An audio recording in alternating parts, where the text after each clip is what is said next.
50대 남성이 지인과 다투던 중 상대를 한 차례 때려 신체가 마비되는 피해를 입힌 혐의로 재판에 넘겨졌습니다. 남성은 손바닥으로 지인의 왼쪽 목 부위를 때렸고 결국 지인은 오른쪽 팔다리가 마비됐습니다. 중상의 혐의로 재판에 넘겨진 남성에 대한 법원의 판단을 사건 현장에서 따라가 봅니다. 지인에게 뺨을 맞고 몸의 일부가 마비된 사람이 있습니다. 그런데 정작 뺨을 때린 이 지인은 아무런 처벌도 받지 않았는데요. 무슨 일이 있었는지부터 한번 봐야겠습니다. 네, 2018년 6월에 그러니까 제주에서 있었던 일인데요. 그러니까 윤 씨와 박 씨가 등장을 합니다. 그러니까 윤 씨가 임금 체불 때문에 이제 뭐 박 씨를 따라 찾아가서 이제 뭐 욕설을 하고 이제 실랑이가 벌어져요. 예, 그러니까 이제 욕설 끝에 이게 얘기를 듣던 박 씨가 오른손으로 윤 씨의 왼쪽 목 부위를 가격하게 되는데 단 한 번의 가격이었다고 합니다. 근데 이 가격으로 윤 씨는 혈관이 뭐 협착, 폐색, 그러니까 좁아지고 붙어버린다는 거죠. 네. 이러면서 뇌경색이 왔고요. 그 오른쪽 팔다리가 마비가 되는 증상이 나타났다고 합니다. 허허, 상황을 좀 더 구체적으로 봐야 될 것 같은데요. 이게 바로 증상이 피해를 입은 상황이 나타난 건가요? 그렇진 않습니다. 판결문에 따르면 피해자의 왼쪽 뺨을 1회 때려서 피해자가 넘어지기는 했지만은 그 강도가 센 걸로 보이지는 않는다는 점, 그리고 피해자가 넘어진 뒤에 계속 때리거나 밀치지는 않았다고 합니다. 목격자에 따르면은 피해자가 장난으로 쓰러진 줄 알았다라고 증언을 하고 있고요. 피해자는 이제 평소 술을 많이 마시긴 했지만 특별히 건강에 이상이 없었다, 이런 정도가 판결문에 나와 있습니다. 네. 지금까지가 저희가 알게 된 이 사실관계만 놓고 본다면 한 사람은 때렸고 한 사람은 중상해를 입었습니다. 그래서 재판을 받았는데 결과가 무죄네요.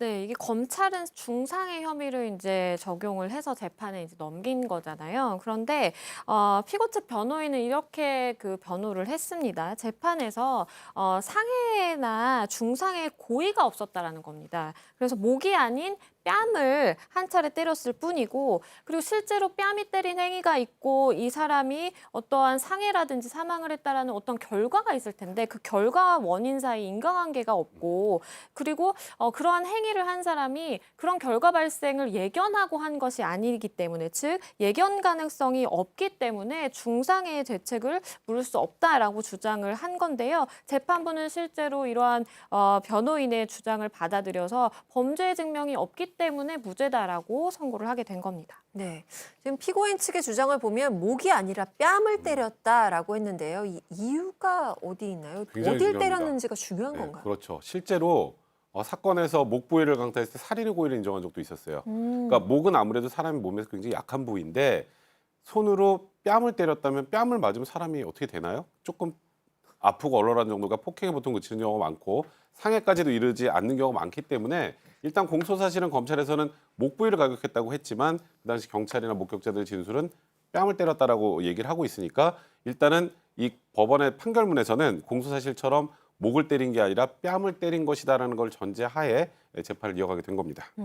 왼쪽 뺨을 때려서 오른쪽 팔다리가 마비가 됐다. 이 사이에는 인과관계가 네. 없다는 논리가 지금 나오고 있는 건데, 이럴 경우에는 전문가의 얘기를 들어봐야 되지 않을까요? 일단 공소 사실 내용만 보면 이제 피해자가 가격을 당한 그 왼쪽 목 부위에 그 혈관이 찢어지고 여기서 이제 핏덩어리가 혈관을 막아버리면서 뇌경색이 왔다라는 거예요. 네. 그래서 이제 이 피해자를 진료했던 의사가 있겠죠. 의사의 얘기를 듣게 되는데 법정에서 그런 얘기를 합니다. 피해자에게 발생한 뇌경색 원인이 이 타격 행위, 목을 때린 행위로 있을 수 있는 가능성이 높지만 이건 굉장히 드문 경우다. 그래서 원인을 알 수 없다라고 이렇게 진술을 했는데, 그러니까 뭐 갑자기 고개를 들거나 다이빙을 한다든지 아니면 마사지 하는 도중에도 발생할 수가 있는 이 케이스이기 때문에 네. 그 원인을 알 수 없다라고 얘기를 했는데, 그러니까 10년간 한 100건 정도 사례가 있다 이렇게 얘기를 해요. 그러니까 드물다는 거죠. 그러니까 뺨을 한 차례 가격해서 이런 결과가 나올 수 있는 가능성, 이런 것들이 희박하다라는 그 어떤 힘을 실어주는 얘기가 되는 것이죠. 뭐 어찌 됐건 지금 상황이 때린 이후에 일어난 거잖아요. 일부러 다치게 하려고 때린 것이 아니라고 해도 다칠 수도 있겠구나 라고 생각은 할 수 있지 않았을까요? 네, 근데 그 부분에서는 합리적인 어떤 추론이 연결이 돼야 되는데요. 재판부는 이런 얘기를 합니다.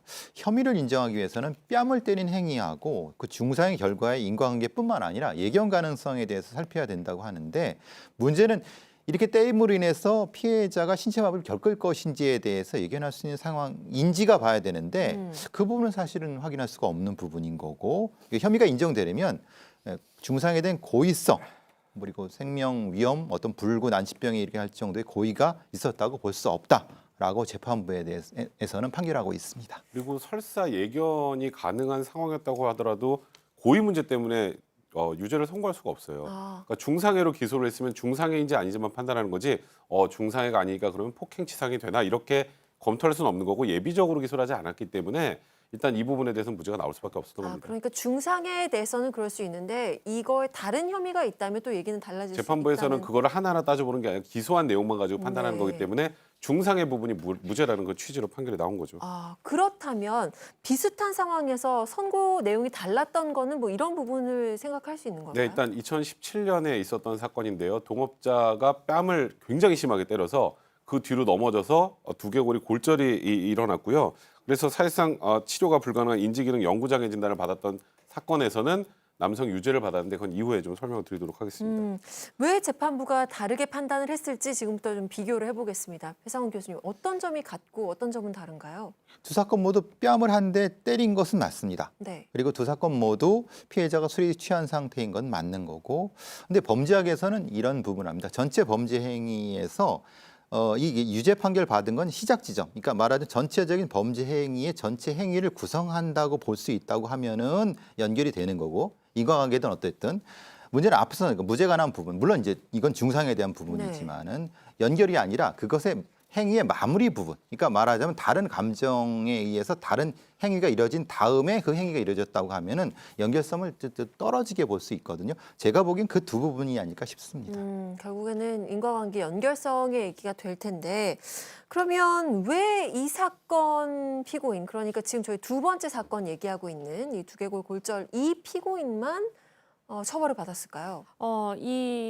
유죄 판단을 받은 피고인의 경우에는 재판부가 이제 판단을 하기로는 피고인이 여러 가지 이제 본인의 잘못을 감경하기 위한 그 주장들을 했는데 그 주장대로라면 우측 두개골에 골절이 발생하기 어렵다. 즉 이제 피고인의 주장을 어느 정도 이제 배척을 한 건데요. 재판부가 판단한 사실관계는 왼 뺨을 맞은 피해자가 넘어진 다음에 머리를 바닥에 부딪혔고 그 과정에서 상해를 입은 사실이 인정이 된다라고 이제 판단을 했습니다.